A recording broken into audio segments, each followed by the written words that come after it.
Hi hello నమస్తే, నేను మీ Sudheer. Welcome to Factpedia. Computer అన్నది హ్యూమన్ బ్రెయిన్ని ఆధారంగా చేసుకుని కనిపెట్టారు. ఒక మెషిన్కి ఎలా అయితే సెన్సార్స్ ఉంటాయో అలా మన స్కిన్, టంగ్ ఇలా చాలా రకమైన సెన్సార్స్ మన శరీరానికి ఉన్నాయి. మెదడు వీటి నుంచి వచ్చిన సిగ్నల్స్ని కలెక్ట్ చేసుకొని నెక్స్ట్ ఏం చేయాలి అని సిగ్నల్స్ని పంపిస్తుంది. ఇదంతా ఒక లూప్ మాదిరిగా ఎల్లప్పుడూ జరుగుతూనే ఉంటుంది. మన బ్రెయిన్లో అనేక రకమైన న్యూరాన్స్ ఉన్నాయి. మెదడు ఈ న్యూరాన్స్ని యూజ్ చేసి ఎలక్ట్రికల్ అండ్ కెమికల్ సిగ్నల్స్ ద్వారా ఇన్ఫర్మేషన్ని పాస్ చేస్తుంది. మిగతా ఇన్ఫర్మేషన్కి వెళ్ళే ముందు చిన్న విన్నపం, కొత్త వాళ్ళు ఎవరైనా ఉంటే ప్లీజ్ సబ్స్క్రైబ్ చేసుకోండి. మీ అభిప్రాయాన్ని కామెంట్ రూపంలో చెప్పండి. మన మెదడు నిమిషానికి 23 వాట్లు జనరేట్ చేస్తుంది.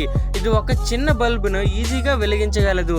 అలాగే 1 డే జనరేట్ అయిన కరెంట్ ఒక ఎలక్ట్రిక్ కారుని ఈజీగా నడపగలదు. మెదడు మన శరీరంలో 2% బరువు ఉన్నప్పటికీ 20% శక్తిని ఉపయోగించుకుంటుంది. మన మెదడు యొక్క భాగాలను చూస్తే మెదడు ముందు భాగంలో ఉండే దానిని ఫ్రంటల్ లోబ్ అంటారు. ఇది డిసిజన్ మేకింగ్కి చాలా ఉపయోగపడుతుంది. అలాగే మన మెదడులో ఎడమ భాగం భాష మరియు లాజికల్ థింకింగ్కు, అలాగే కుడి భాగం క్రియేటివిటీ అండ్ స్పెసిఫిక్ ఎబిలిటీస్ను మెయింటైన్ చేస్తాయి. మెదడు యొక్క బాహ్య భాగాన్ని సెరిబ్రల్ కార్టెక్స్ అంటారు. ఇది ప్లానింగ్ అండ్ ప్రాబ్లమ్ సాల్వింగ్కు ఉపయోగపడుతుంది. మెదడులో ఉండే లింబిక్ సిస్టమ్ ఎమోషన్స్, మెమొరీని మేనేజ్ చేస్తుంది. ఈ భాగమే మోటివేషన్ని కూడా కలిగిస్తుంది. మెదడుకు అంటి ఉండే brain stem heart rate, breathing అలాగే నిద్రకు సంబంధించిన పనులను మేనేజ్ చేస్తుంది. బ్రెయిన్ నుంచి రిలీజ్ అయిన హార్మోన్స్ లైక్ డోపామైన్, సెరోటోనిన్ మీ జీవితంలో ముఖ్య పాత్రను పోషిస్తాయి.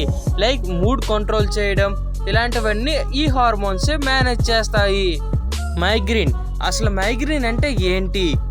మన మెదడులో ఒకవైపు మాత్రమే కొన్ని గంటల పాటు నొప్పి వస్తే దానిని మైగ్రేన్ అంటారు. మన లైఫ్ స్టైల్ చేంజ్ చేయడం, మంచి డైట్ ఫాలో అవ్వడం ద్వారా ఈ మైగ్రేన్ని తొలగించవచ్చు. మన మెదడు యొక్క గొప్పతనం ఏంటి? మన మెదడు అడ్వాన్స్ సూపర్ కంప్యూటర్స్ కంటే చాలా గొప్పది. చాలా రికర్సివ్గా ఆలోచించగలదు. కొత్త విషయాలను ఈజీగా అనలైజ్ చేసి ట్రైన్ చేసుకోగలదు. మీ జీవితంలో ఈ సంఘటన ఎప్పుడైనా జరిగిందా? మనం ముందు రోజు రేపు ఎలాగైనా వేగంగా లెగాలి, వేగంగా చదవాలి, జిమ్కి పోయి ట్రైన్ అవ్వాలి అనుకుంటాము. కానీ నెక్స్ట్ రోజు మాత్రం అలారం మ్రోగినా సరే బెడ్ మీదే పడుకుంటాం, కానీ జిమ్కి మాత్రం వెళ్ళలేము. ఒకవేళ మీ జీవితంలో ఇలా ఎప్పుడైనా జరిగినట్లయితే దీనికి ముఖ్య కారణం మీ బ్రెయినే. బ్రెయిన్లో ఉండే frontal cortex short term goals like జిమ్కి పోవటం, చదవడం వంటివి పెట్టుకుంటుంది. మీకు మోటివేషన్ కలిగినప్పుడు ఈ విధంగా హార్మోన్స్ రిలీజ్ చేసి మోటివేషన్ని కలిగిస్తుంది. బట్ రేపు ఉదయం 5 గంటలకు అలారం మ్రోగేసరికి మీరు లేవటానికి బద్ధకంగా చిరాగ్గా ఉంటుంది. బికాస్ మీ బ్రెయిన్లో లింబిటిక్ సిస్టమ్ ఇక్కడ చూపిన విధంగా ఉంటుంది. ఈ సిస్టమ్ మిమ్మల్ని కంఫర్ట్ జోన్ నుంచి బయటికి రానేయదు. సో మీ లింబిటిక్ సిస్టమ్ కనుక పవర్ఫుల్ అయినట్లయితే అది మీ కంఫర్ట్ జోన్నే చూపించి పడుకోమని చెప్తుంది. సో మీ లింబిటిక్ సిస్టమ్ కంటే ప్రీఫ్రంటల్ కార్టెక్స్ అనేది పవర్ఫుల్ అయినట్లయితే మీరు అనుకున్నది ఏమైనా సాధించగలరు. సో మంచి డైట్ ఫాలో అవ్వండి. మీ ప్రీఫ్రంటల్ కార్టెక్స్ని అప్గ్రేడ్ చేయండి. మీకు ఈ విషయం తెలుసా? మన మెదడు 2.5 మిలియన్ జీబీని స్టోర్ చేయగలదు. అంటే మన ఇండియన్ సినిమాలన్నీ స్టోర్ చేయవచ్చు. కానీ మనం మాత్రం 10% కంటే తక్కువ బ్రెయిన్ మాత్రమే యూజ్ చేస్తున్నాము. మన గోల్స్ ఏవైనా సాధించడానికి ఈ 10% బ్రెయిన్ చాలు. సో మీ గోల్స్ని ఈ 10% బ్రెయిన్ని పూర్తిగా యూజ్ చేసి సాధించండి. సో ఇవే మన బ్రెయిన్కి సంబంధించిన ముఖ్యమైన సీక్రెట్లు. Thank you for watching. ఈ విషయాలన్నీ మీకు నచ్చినట్లయితే లైక్ చేయండి.